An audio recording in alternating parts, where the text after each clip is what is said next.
आपके पास एक प्रश्न लेकर आए हैं कि गणेश जी का दाँत किसने तोड़ा था? परशुराम भगवान।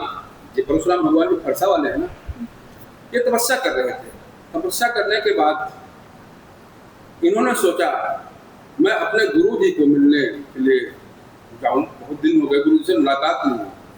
तो अपनी माता पिता के रूप में और गुरु के रूप में शंकर भगवान को ही परशुराम भगवान मानते थे। परशुराम भगवान को कुछ पता नहीं था। गणेश जी त्रिशूल लेकर के गेट पर खड़े थे, किसी को अंदर आने नहीं दे रहे थे। पहले तो परशुराम से इनकी बात विवाद हुआ। परशुराम ने कहा अंदर जाना, गणेश जी ने कहा जाने नहीं दूंगा, अभी आज्ञा नहीं।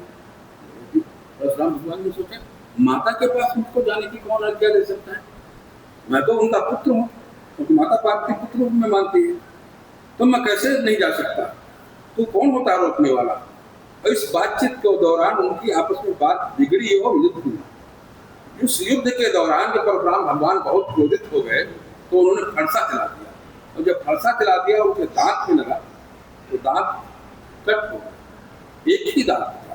गणेश भगवान किस और आवाज करके गिर पड़े। वहां से सारे गढ़ हाहाकार उठा करके और माता पार्वती खुद निकल आई। जब उन्होंने देखा और गणों ने कहा कि किसने अनर्थ कर दिया ये, परशुराम को देखा।